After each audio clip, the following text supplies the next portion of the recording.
Hello everyone, I am Kwizera Ismail. I'm here to show some basics of DSLR camera with exposure triangle and some settings which are the first thing every photographer may know before using the camera. First of all, every time when you are going to take a photo, you have to remove this cover of lens and make sure your screen is opened. In open, this is switch off and switch on, where you can also switch to video mode. But before getting started with how it operates, let me show you some hardwares, including battery, where it is located. Here's where battery is located. You press this button down when you want to remove it, while you want to charge. After charging, you take it off from battery charger and press it. Also cross. This is the one which support tripod while you are taking maybe long exposure photos, or when you want to make your camera stable. There is also where to put a card.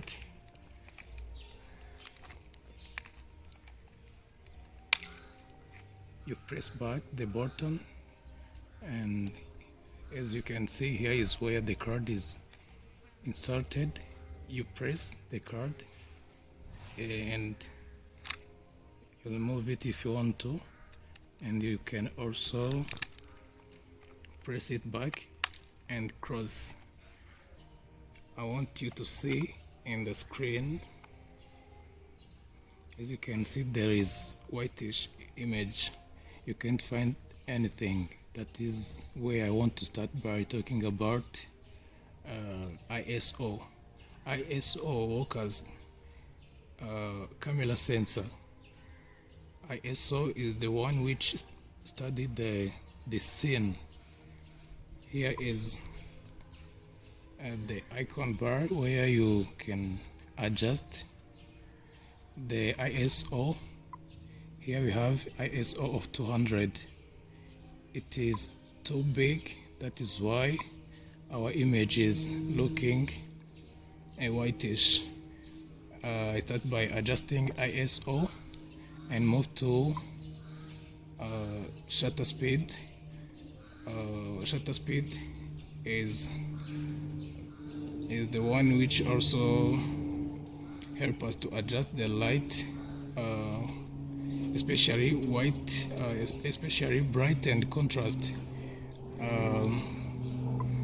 By adjusting from lower number to the large, you see how the image are looking. It is no longer whitish. We had the 6 before, now we have 125. After working on shutter speed, I think this is okay. We can work on aperture too. Aperture work as, especially work on depth of field. Once is widely open, once the lens is widely open,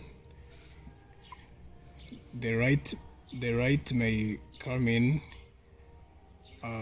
the high amount of light may come in, and once it is so opened, where every photographer like to take the image with high depth of field, the image become more dark and those whitish colors be removed. Depend on the scene we have, you have to adjust those three exposure triangles to make sure we have a clear image. We lower our aperture a little bit. We have here the screen, which it is touch screen, which is advantage. We can use it when we want to focus and we can use it when you want to capture an image. For example, when you want to take an image, here it is. So when you want to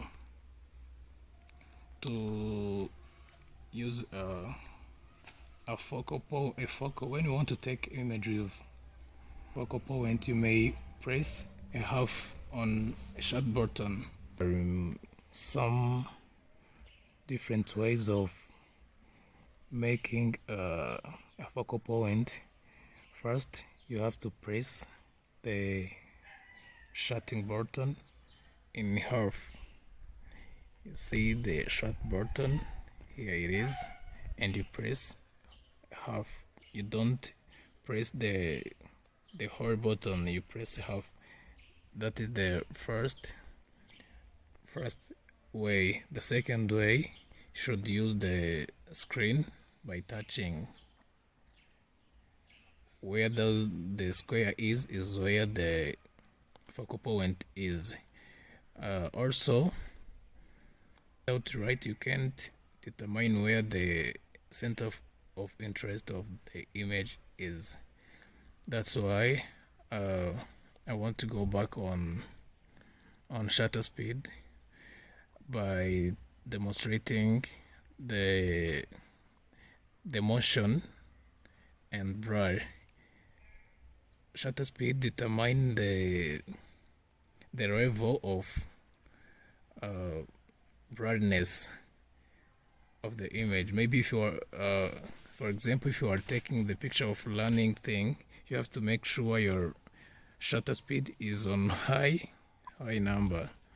And remember that when you are adjusting by adding, the image also become more dark, which be the reason for you to come also make a balance on ISO, where also adjust and add some light.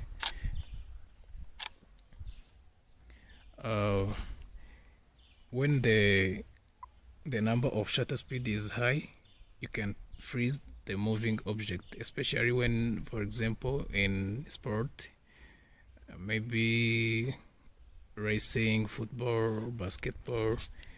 Every time the person is running, you have to make sure your shutter speed is on high number. When you are taking the image of subject which are not moving as those one in sport, you have to make sure that your shutter speed is on low number.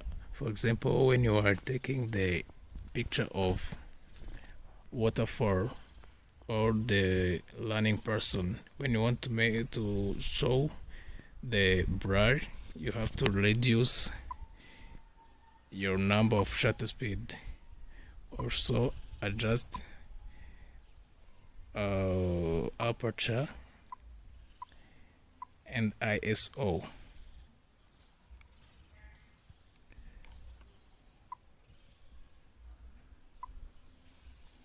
Let me conclude by showing you how you view your image, the image you captured.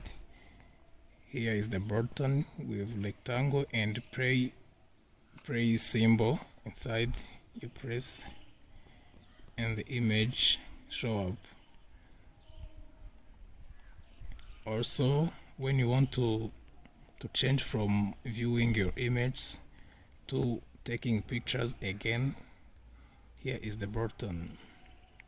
You press and then you see the change. Also, this button can work on video recording.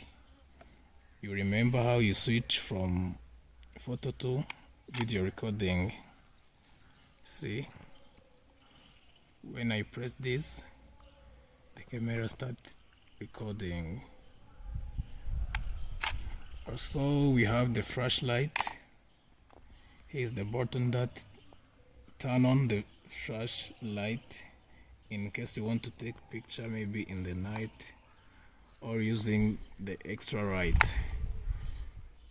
This is all for today.